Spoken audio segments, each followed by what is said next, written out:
Welcome, everyone. I go by the name of Carrillo Salamander and my co-host, KB the Mark. Because I'm a fucking mark for this shit.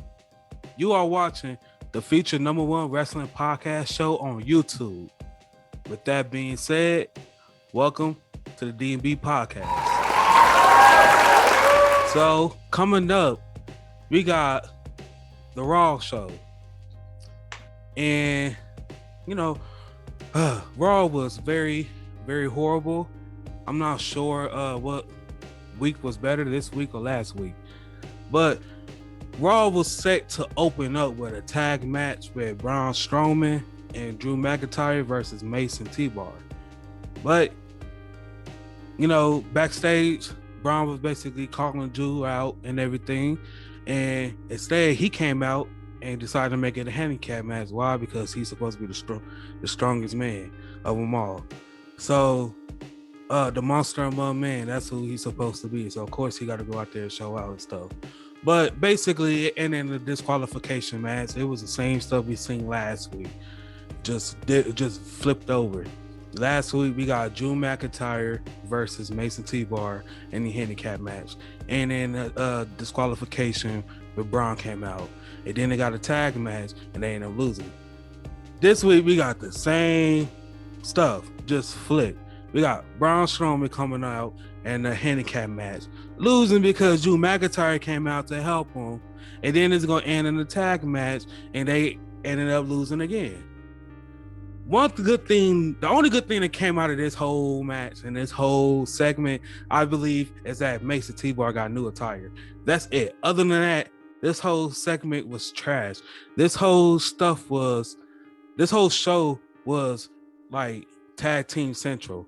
It was Raw Tag Team Central. It was Teddy Longwood must have did the writing and the booking this week.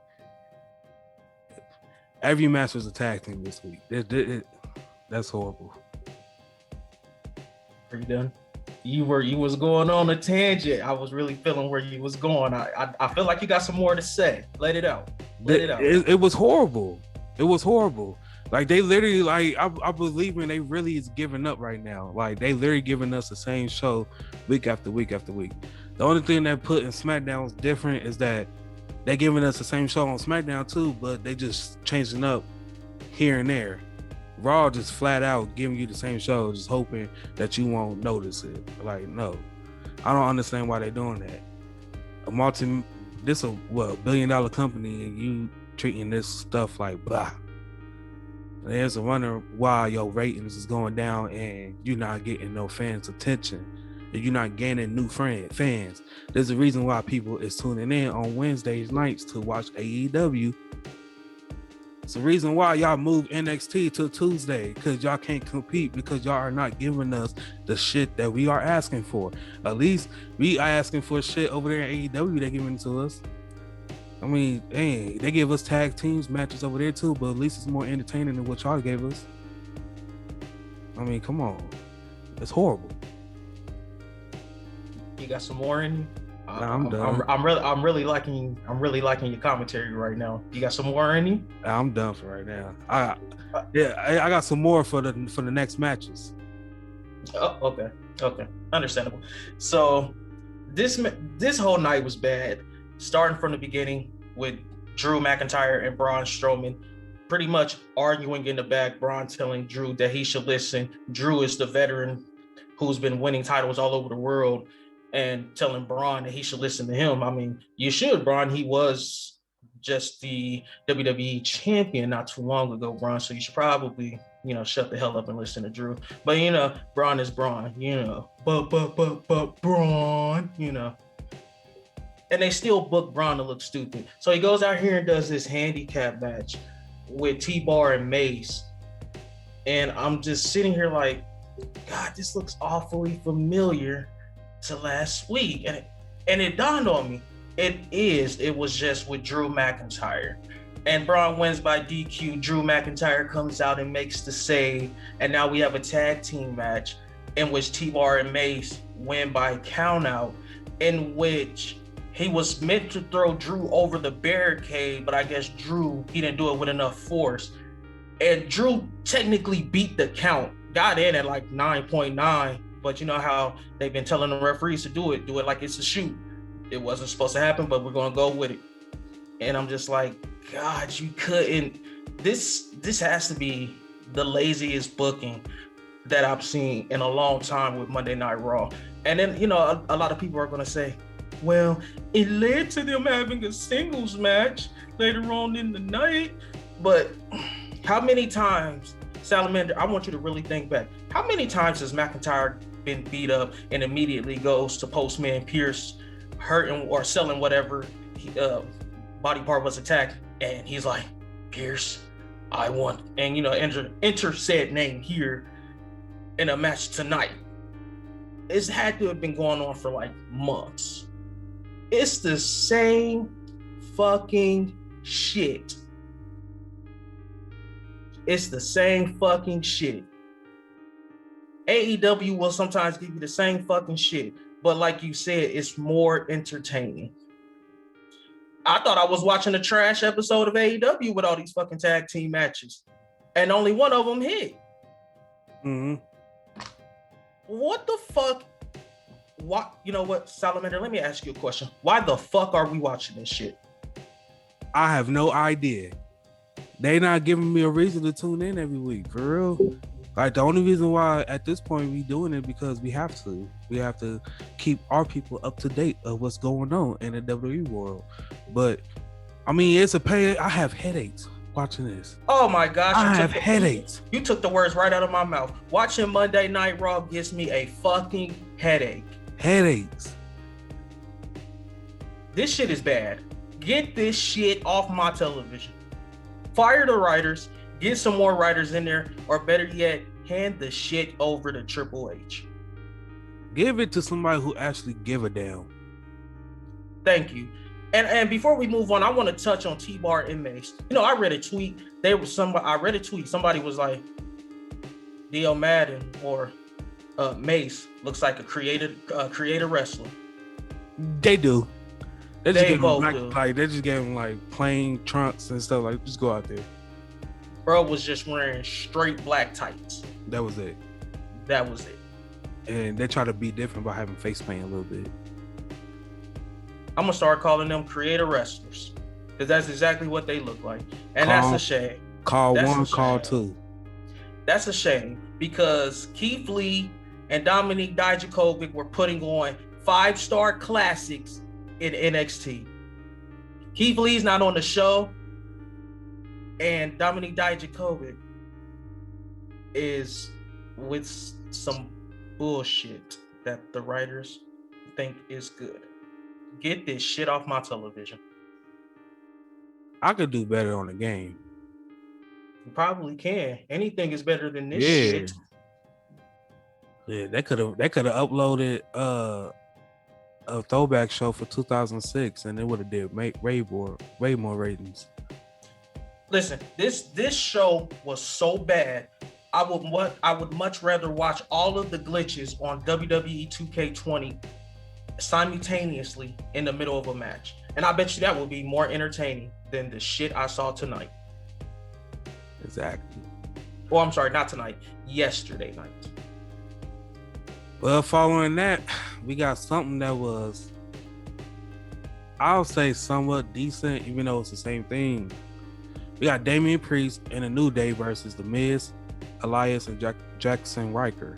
Now, they try to switch it up by including 2 feuds and a tag. That's why I say it's kind of different, but it's not different because it's the same thing. But, I mean, I didn't really care for this match. Like most of these matches on the show, we could have went without. But, you know, we had the heels versus the face. The New Day and Damien Priest came out up top, defeating Jackson Riker and Elias and The Miz via pinfall. Like I said, I could have went without this match. I really didn't care for it.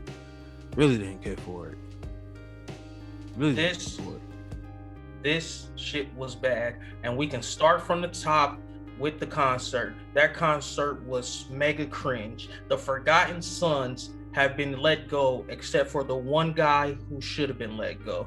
The Miz and Johnny Drip Drip were awful. The New Day coming out with tomatoes was awful. This must be a fucking circus. This shit is like a circus. You never know what you're gonna get in the worst way. This was god awful. Even the match was god awful. The right team won. I didn't need this match. I did not need this match. Or at the bare minimum, don't give me Jackson Riker. Don't force him down my throat. You could have gave me Johnny Drip Drip instead of Jackson Riker, and I might have thought this match was a little better. Jackson Riker needs to go.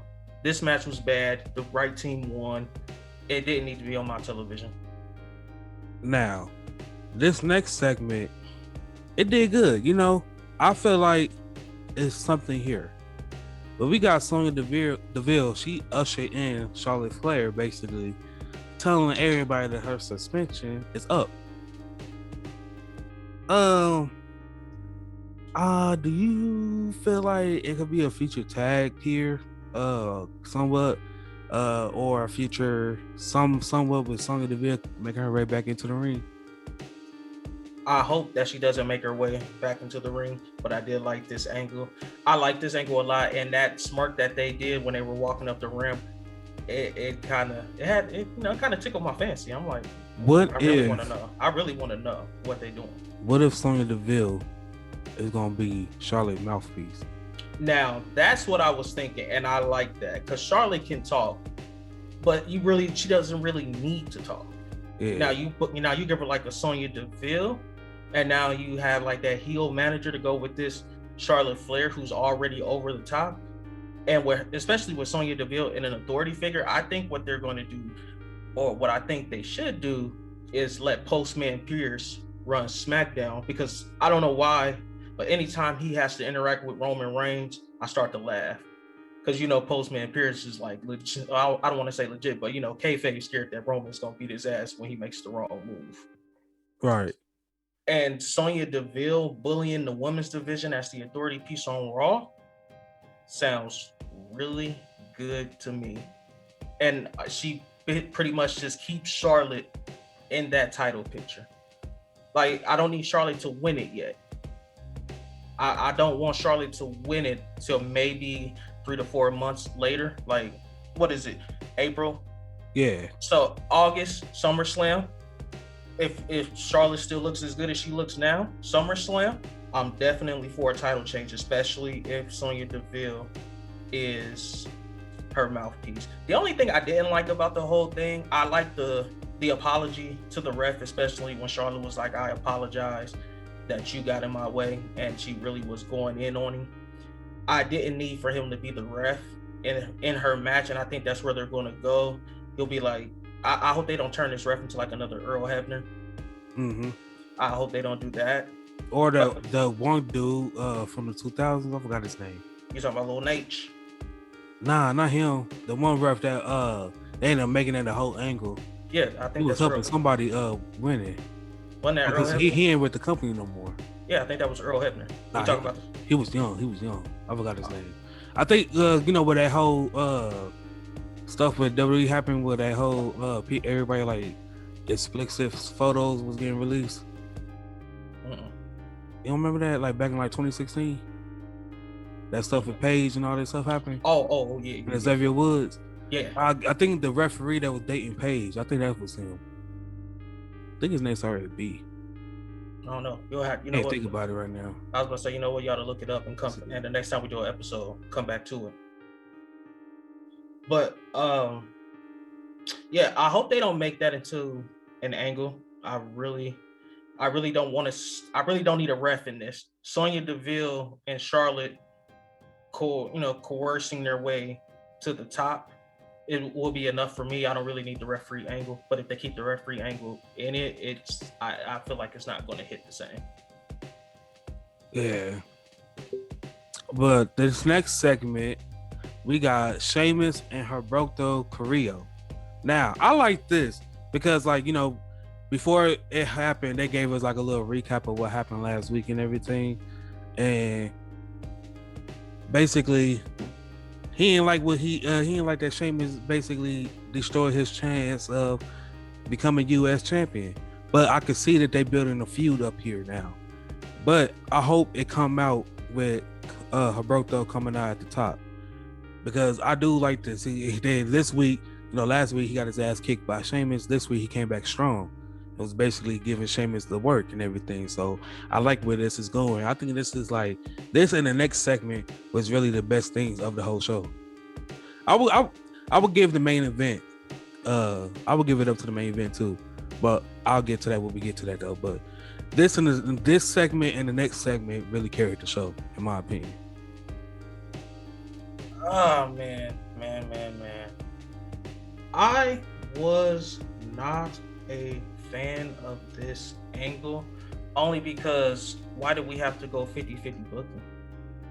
We don't need to show Humberto Carrillo getting his, getting back at Sheamus. We could have just had Sheamus level him again, and we keep building Sheamus while also building up Humberto. Because when we run that United States title match, the fact that we hadn't seen any offense from Humberto will make us more invested when we actually see the match, instead of Humberto Carrillo getting his back, and now you're pretty much doing the 50-50 booking side of it. So I definitely didn't like this. Sheamus is your United States champion, just won it at WrestleMania. You got to continue to build him up. Humberto Carrillo is a start, but I just don't like that he still came out strong. You still have to. You're really, unless you're planning to take the belt off your champion, you should be building up your champion. So when he does lose the belt, it makes the moment better for that face, So I definitely didn't understand this. So for the next segment, what you think about the promo with the Almighty?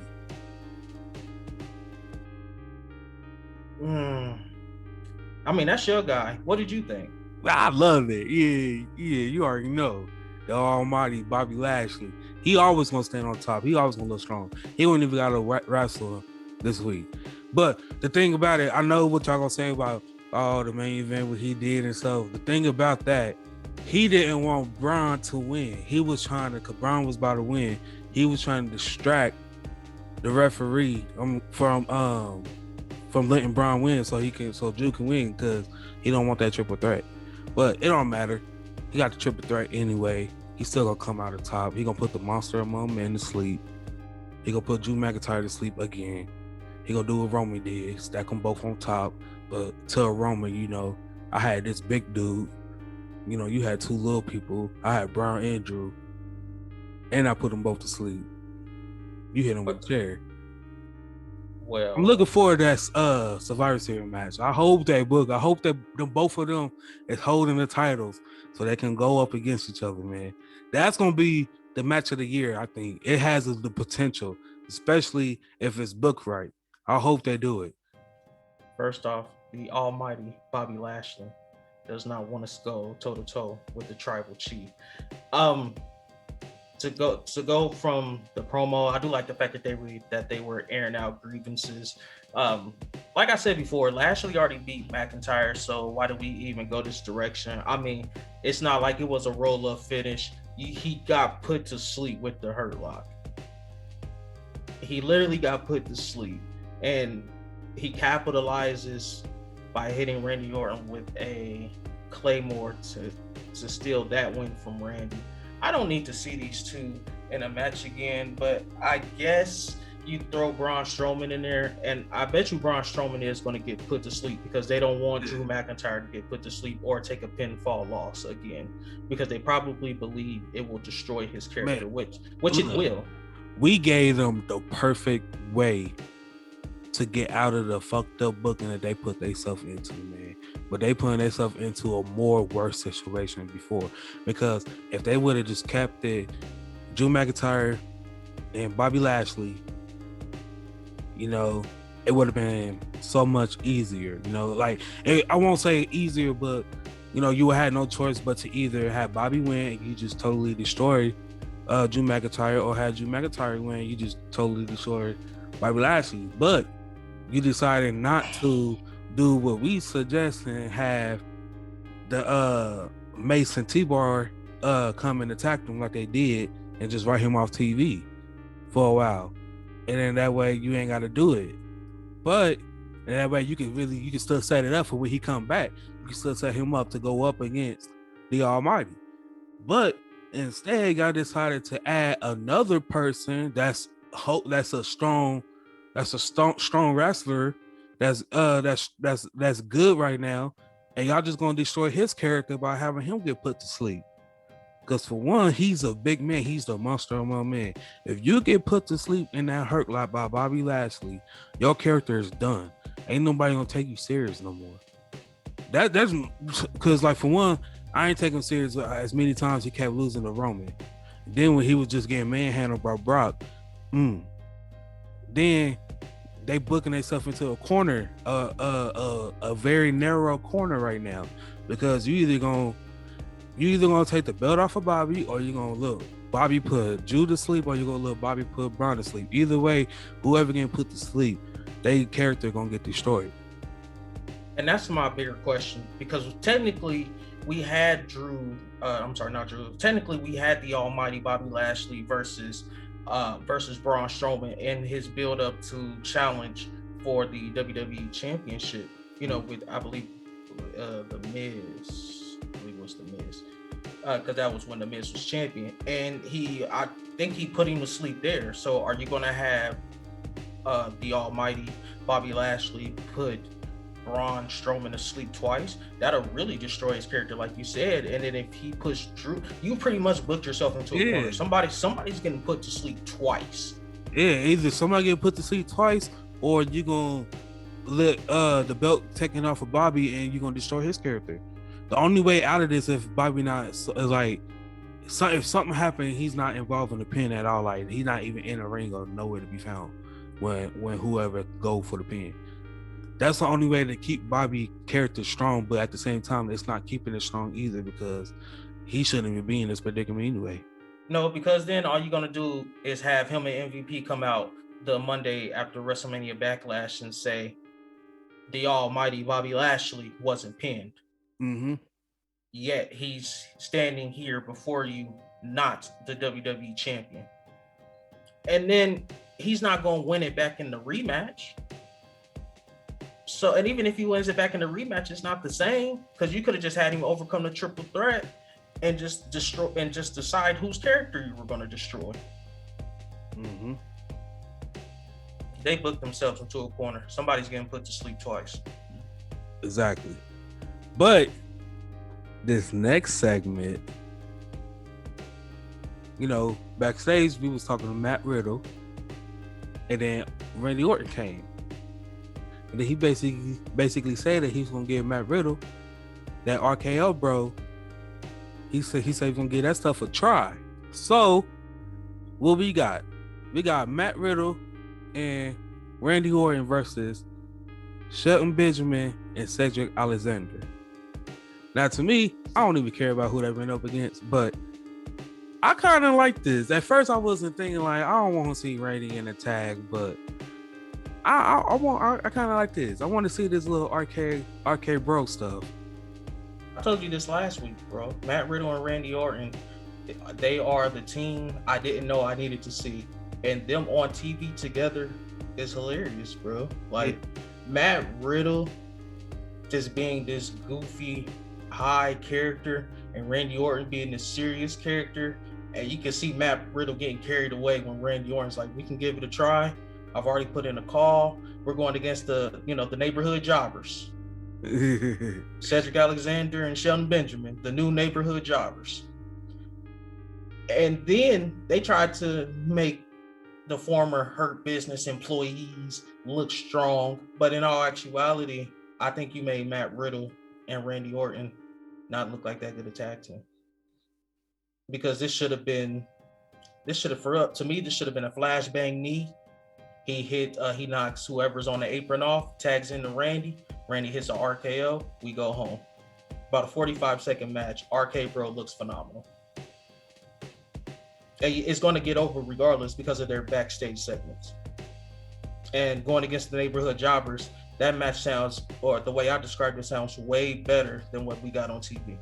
But the match was still good though. To me, it was one of the better matches on Monday Night Raw, and even the celebration after the match with Riddle trying to hug Orton, and Orton is like, slowly. Yeah, it was good, but I would have preferred to see a squash match. Hey, I like that RKO out the air though. Oh, of course. He's been doing that for years though. Yeah, it was clean though. It's just so better. It's like you can time when they come, but it's like even though you can time when they come, it's still like, ooh. Yeah, but you know what? It's Randy. I want the next RKO I want to see him do is somebody jumping off a Hell in a Cell. Damn. Exactly. Or what if somebody hit like a moonsault? He hit that bitch. He did that to Matt Sydal. Now that was a shooting star. A moonsault, they backing up, so he got a little bit. Like right, he just in a running motion, they hit the moonsault, he just catch him. You're right. That's my bad. That'd be dope. That would be dope. But you know what? You will have to time that so perfect. It'll have to be. Yeah, you will have to time that so perfect. That's probably impossible. But the next segment, we got Nia Jax, Shayna, and Rhea Ripley versus Asuka, Naomi, and Lana. Now, basically, this match ended with Nia Jax. She hit Lana with a leg drop. Now, for one, that move is crucial because, for one, I'm not trying to be funny, but her size compared to all the other women on the roster, that move would be crucial. Like she should continue doing that. That should be her finisher and everything. But during the match, Mandy Rose and Dana Brooke threw a bucket of water on Shayna, and Nia Jax, she ran over to attack whatchamacallit, but she ended up slipping and falling over the water multiple times. This goes to what we were talking about last week about these silly segments. Only good thing about this is that they didn't lose again. But I mean, other than that, I still didn't care for it. It's still ridiculous. It's still making me tune off when they come on TV. It's still not making me tune in. It's still trash at the end of the day.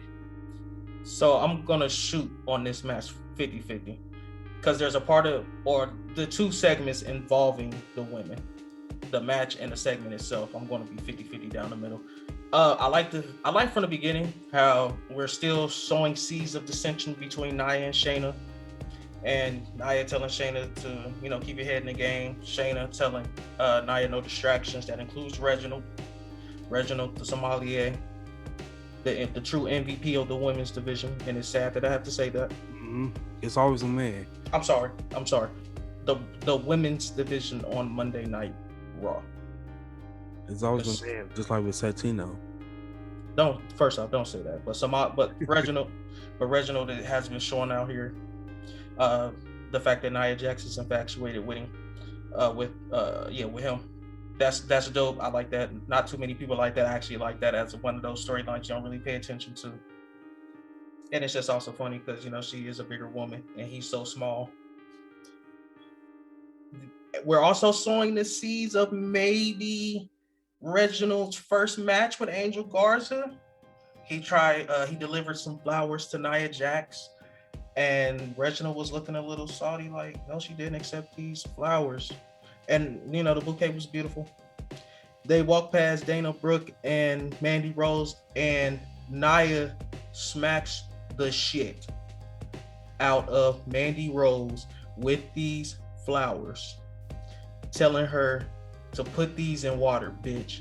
And I died. I didn't believe what the fuck I just saw. I mean, she clocked her with these flowers.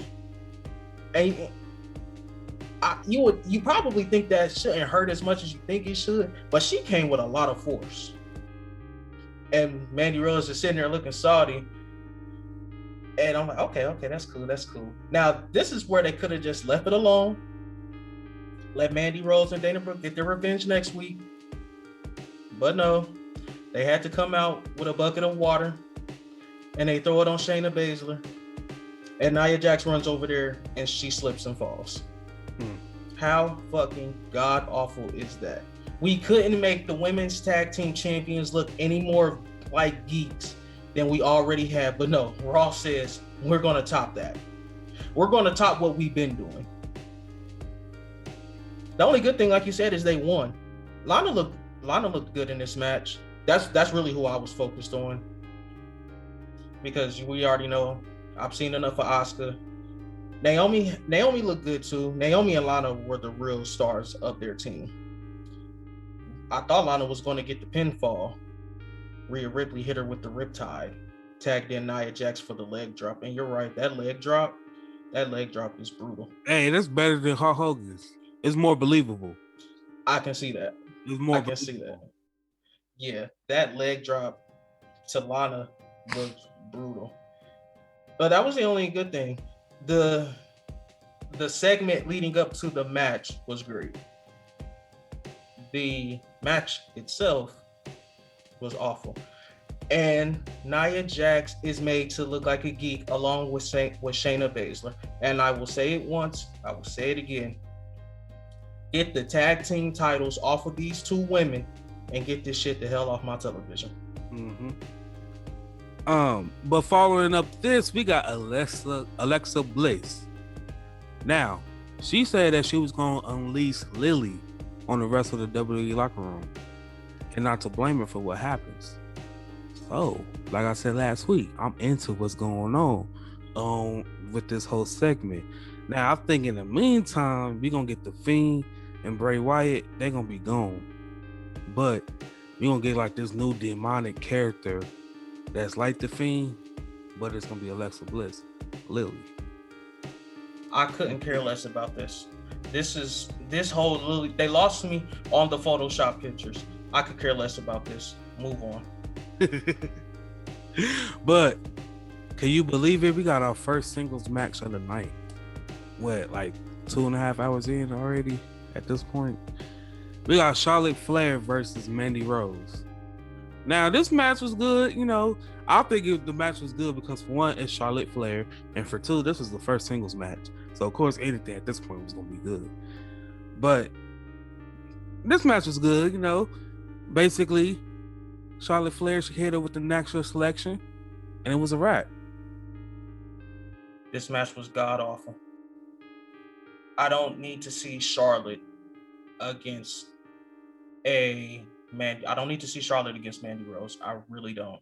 Unless we're going to start the whole Sonya Deville and Mandy Rose beef all over again, except Mandy Rose is in a position of power. They might mess around and do like a female Stone Cold and Vince type thing with Mandy Rose if they're going to book her to like win the title. Sonya Deville will do everything in her power to make sure she doesn't. That's probably the only outcome, and she'll probably have to beat Charlotte Flair. That's if they want to book it that way. I wouldn't book it that way because it doesn't make any sense. I didn't need to see this match. Honestly, they're in a rivalry. She's in a rivalry with Rhea Ripley and Asuka, and you mean you got the men pulling double duty? Why not have one of them pull double duty? Mm-hmm. Or better yet, don't give me a Charlotte match at all. Hold on. It was Charlotte, Rhea Ripley, Mandy Rose, Dana Brooke, Shayna, Nia, Lana, Asuka, and Naomi. That's 9 females that they used today.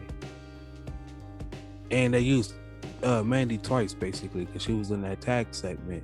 They used Mandy 3 times. Yeah. So, you telling me you only got 9 females that's in the locker room? You telling me there was nobody else that could even challenge Charlotte? Better yet, why just have her fight Dana Brooke? Right, but even then, they shouldn't be in this because they occupied with Nia Jax. So you shouldn't even be in this singles match. Your stuff is there. We already seen you. You did that water stuff. That was it. You shouldn't have seen you again unless y'all was doing something else tonight, backstage, whatever. This opportunity should be given. This TV time should be given to somebody else who actually deserved it.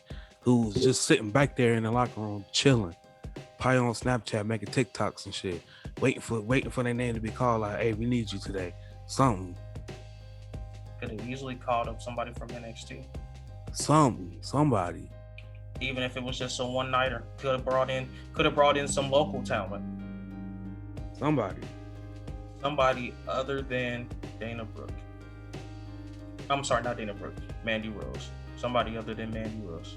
Or better yet, just not give me a Charlotte match. You just reinstated her from her suspension. We didn't have to have a match. That was it. We didn't have to have that. They could have gave that TV time to somebody else. I don't know why they did what they did, but you could be booking up another woman right now. Like right now, we already see that it's gonna be between Charlotte, Asuka, and Rhea Ripley. That's the women's title right now. But in the meantime, you had a segment with Rhea Ripley and Asuka. You know, that was an attack match.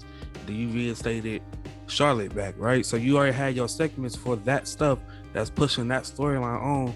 So instead of putting Charlotte in this match, because we didn't need that no more, you feel me? We got what we needed from her. So instead of putting her in that match, you could be booking another woman. You could have had another woman's match and be booking this woman to be up. Even though we know Charlotte Flair or Asuka or Rhea might be the champion, but you could be building her next contender up if Rhea retained. Or you could be building the next contender up if the belt changed hands. Something. Didn't need a Charlotte match on the card. Did not. But we didn't need this match either though. But it was decent. We got Braun Strowman versus Drew McIntyre. If Braun wins, he basically earned his way into the WrestleMania Backlash match with Drew versus the Almighty. But basically this match, you know, was decent. We've seen it before, but I'll say the only reason why this match is kind of good was just because of the stipulation that was hold under the match. But you know, basically Bobby, he tried to distract him, and then that ended up failing. Then Mason T-Bar came in, and then Braun picked up the win. But like I said before, I said about 2, maybe 3 weeks ago, I really think Mason T-Bar might be the next Hurt Business, like the next 2 recruitments. Because like this was the second week, third week in a row they done came and helped the Almighty, or just came to his side with or without his help. Bro, they're not there to help the Almighty. Didn't you see how this played out? Bobby Lashley wanted to screw Braun Strowman. And then T-Bar and Mace come to screw Drew McIntyre, which leads to the Strowman win. They're in business for themselves. Look, this is gonna happen at Backlash. The match gonna happen. This match gonna go on for a little bit, and then Mason T-Bar gonna come out and beat Drew, take him out the match, beat him up and stuff, and then that's gonna leave room for Bobby to put Braun Strowman to sleep. Hurt lot, sleep, repeat. I hope the Almighty puts him to sleep. He just Braun Strowman. This Braun Strowman, choo choo, choo choo. That's trash. But KB, if you had to give this show a rating out of 10, what would you give it? 2. This was god awful. Get this shit off my television. To me, this was a solid 4.5. I'm gonna say why, because the next segment, the match of the night, to me it was the Randy Orton and Matt Riddle tag team match. I like the storyline that they're pushing with that. That was pretty good to me.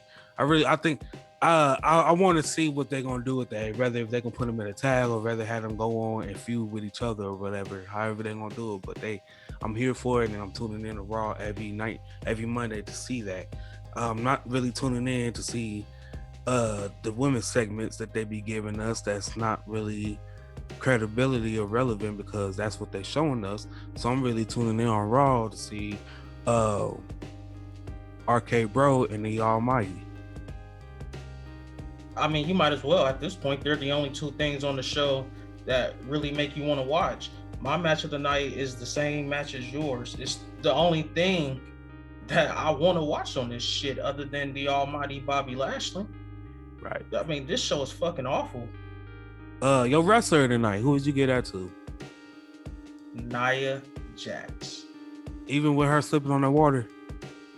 It's WWE, bro. Vinnie Mac thinks that shit's funny. He probably was cracking up. He probably was rolling in fucking gorilla, laughing his ass off. And that shit, Vinnie Mac, is not fucking funny. Because when she fuck around and tear her ACL because you want her to do some clownish shit, we'll see who'll be having the last laugh. Anyway, my wrestler of the night, Miss Nia Jax, for going upside Mandy Rose's head with the flowers. My wrestler of the night, I'm going to give it to the one-time tag team of Matt Riddle and Randy Orton. You just got to love them, man. You just got to love them. But go ahead. I mean, no, I was gonna say you're right. You do gotta love them. I think their matches will be good, but they'll make most of their magic during promos together. Yeah. That's what gonna make us fall in love with them is the promos. But we all know when the Viper is ready to strike, be on the lookout. He's gonna strike. You know what I think they're gonna do? Because I heard a rumor that they're gonna win the tag belts, which I hope so. But I hope somebody new. Huh? It need to beat on somebody new. It does, because I haven't seen AJ and Omos in what is this 3 weeks? Yeah, now? man, already though, man. Like I haven't seen them in 3 weeks. I was here for it until like they just I think they forgot that they tag team champions for real. It seemed like it. Cause then I'm like, unless they off of TV for a reason because they got Omos training, they probably getting his attire together. I wasn't feeling his attire though. I mean, I didn't really care, bro. Like 7'3". I'm not looking at his attire. I'm looking more at his stature. They working on him. That's why, cause you know, Vinnie Mac, if you ain't got the body he put a shirt on you. You know, for real. I've been hearing that. He did too. A lot of these wrestlers don't have like the best bodies outside like a couple. Yeah, cause once with Dominic Mysterio, I'm telling you, he got that vest on. Once he take that vest off, that's how you know he done found his craft. Man, he gonna take his vest off. He gonna have a 12-pack like he gonna be ripped like Finn Balor and shit. I'm telling you. That's gonna be his heel turn moment when he turn on his daddy. I'm telling you. He gonna come out. He gonna come out. That'd be sweet if he turned heel, take the vest off, and put the mask on. Nah, I think he needs to turn heel. If we're gonna turn Dominique heel, he needs to retire Ray, and we need to do it the same way that Eddie beat Ray when he turned heel. I need Dominique to rip off his mask, and I need Rey Mysterio busted open. And then I need him to come out the next week in a blazer with a chair with the single light on, talking to the mask like Eddie did. That'd be a hell of a recall. It would. And Dominique will retire Ray, but I wouldn't do it. I would send Ray home at WrestleMania. You know, kind of like the Ric Flair, Shawn Michaels. Yeah. That's how I would do it. Yeah, that would be good. Yeah. All right, guys, that's a wrap. Thank you for tuning in to another episode of DB Podcast. Don't forget to like, comment, and subscribe. And until then, we'll see you on the next one.